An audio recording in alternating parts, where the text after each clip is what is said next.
A single sentence could change your life. These philosophies are meant to shake you out of complacency. They're meant to bring you back down to earth, to make you aware of your presence in the world.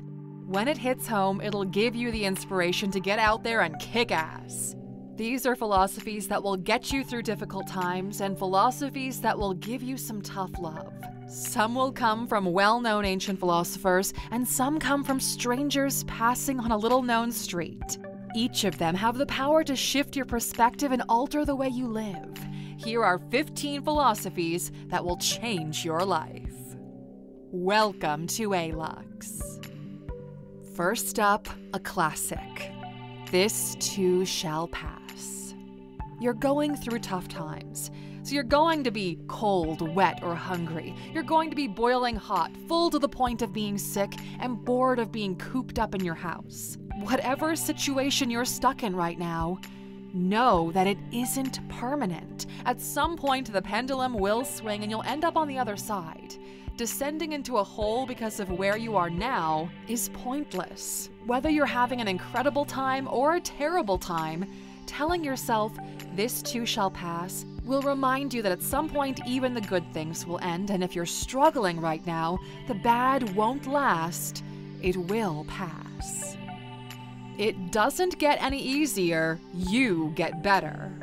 We think the more that we do something, the easier it'll get. It can feel frustrating when you still feel that pain, when you're still putting everything into it and struggling just as much. But what you don't realize is that as you get better, you're also moving the goalposts. You're going a little faster, pushing a little harder, so the task isn't going to get easier as you actively make it harder, but that doesn't mean you're still at the same place you started. You are moving, my friend, so keep moving. You're never going to feel like doing it. You're never gonna feel like doing the laundry. You're never going to be fully ready and feel like starting a side hustle. Waiting until you feel like doing it could keep you waiting forever. You're allowing your fear and laziness to dictate your life. You're going to have to do it anyway, and you're going to feel the same way you do now with a little more stress. So why not just do it now? You need to do it eventually, so make eventually be right now. Everyone's drunk on something. One of life's difficult truths is that everyone has an obsession. Everyone is ruled by something apart from themselves and their logical thoughts. It could be money, constant work, love, hurt, hate. When you're so engrossed by something that it dominates your thoughts, behaviors, and lifestyle, you're drunk on it. You can use someone's obsession to your advantage. You can connect with them that way. You have to find out what it is first. Never half-ass two things. Whole-ass one thing.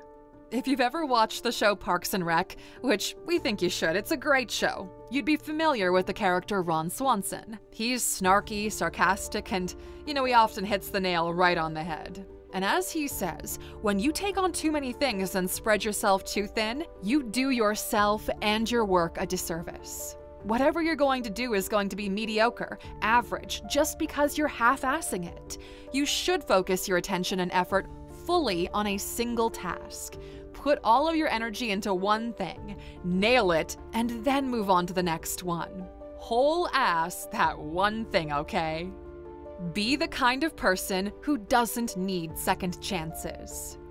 We all make mistakes. We're not perfect, but poor decisions aren't mistakes. They're selfish choices. If you've made so many of these poor decisions that someone in your life has cut you off and let go of you, then let it go. You've already messed it up there. Instead of continuing to torment them, become the kind of person who doesn't need second chances in the first place. Life will go on whether you choose to board the train or stay on the platform. As you stand on the platform, the train comes into the station. You're scared. You have no idea what you will get or where you'll go once you board that train. It could be great, or it could be bad. As the seconds tick by and you try to decide whether to board or not, you look at the platform, at the warm and comfortable and familiar, and you make your decision. That train is gonna leave whether you're on it or not. Man is condemned to be free. This is an existentialist viewpoint by the philosopher Jean-Paul Sartre. We place so much value on freedom. We think we've fought for it and we deserve it. But actually, freedom isn't always the choice or privilege we think it is. It's an inescapable part of human existence. This choice can be a burden, because while we're free to choose our actions, we aren't to choose whether we want to make the choice or not. These choices come with consequences, and we have to live with them. You are responsible for defining yourself and giving meaning to your life, and you can't escape this responsibility by blaming fate, destiny, or divine will. He who has a why to live can bear almost any how. This quote is by German philosopher Friedrich Nietzsche, and it's echoed in the book Man's Search for Meaning by Viktor Frankl. Now, Frankl's entire family was killed in Holocaust concentration camps. But he survived. He endured horrendous conditions, but he survived.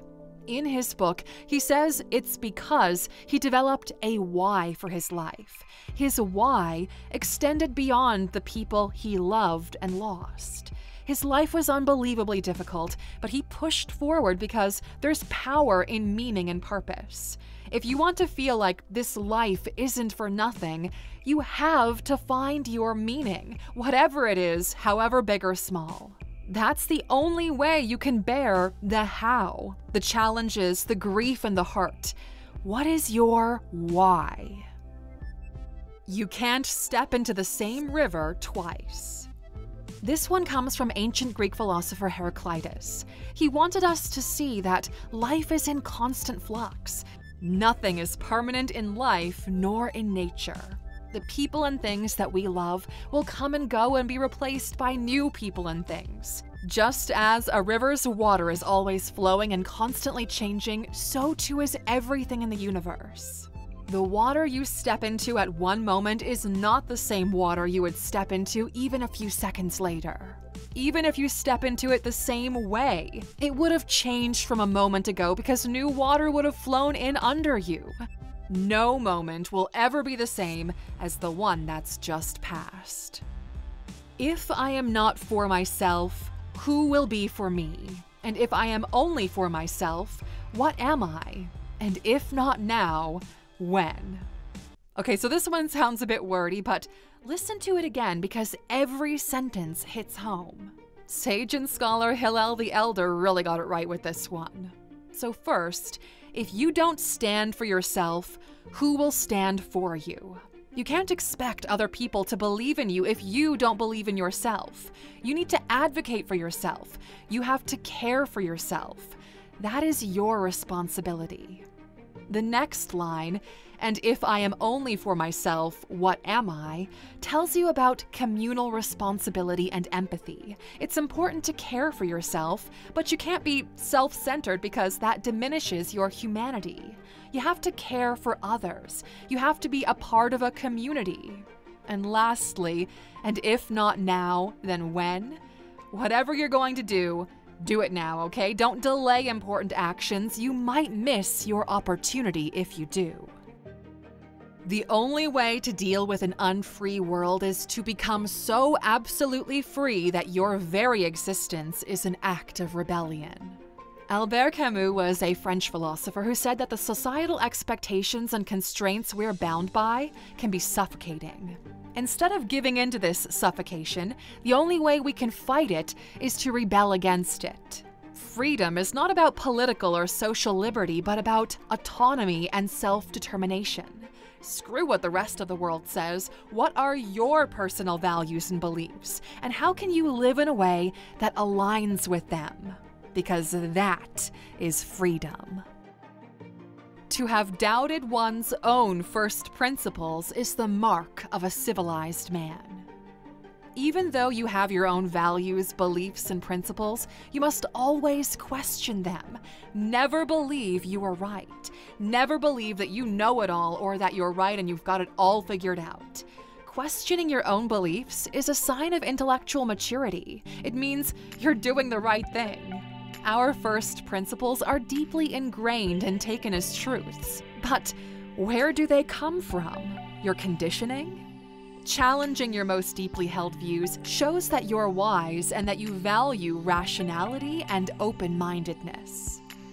The master's tools will never dismantle the master's house. This one comes from writer and civil rights activist Audre Lorde. We can't use the tools of oppressive systems to overcome that oppression. We have to use innovative, radical, and transformative methods to fight against the system. Some things are so deeply ingrained within the fabric of social, political, and economic systems that we need to completely overhaul how we tackle them. It's complicated, and we've got a lot of work to do. But this quote reminds us of where we should start. And finally, what you get by achieving your goals is not as important as who you become by achieving your goals. Striving for the ultimate end result is in our nature, right? We can't help ourselves sometimes. We'll do everything we can to get what we want, and we're fueled by that desire. But it's strange when you get what you want and that euphoric feeling seems to fall instead of ascending. The truth is that as we work toward reaching our goals, we change. Our priorities shift slightly. Under pressure, we make sacrifices we may not have made otherwise. Whether we're happy with the change or not, the person who strived for that goal is not the same person who reaches it. And it's important to remember this, so that along the journey you can make sure the person you're becoming is someone that you're proud of. Now, Aluxer, we hope that some of these sentences and philosophies have really clicked for you today. We hope you walk away from this with newfound motivation, understanding, and acceptance.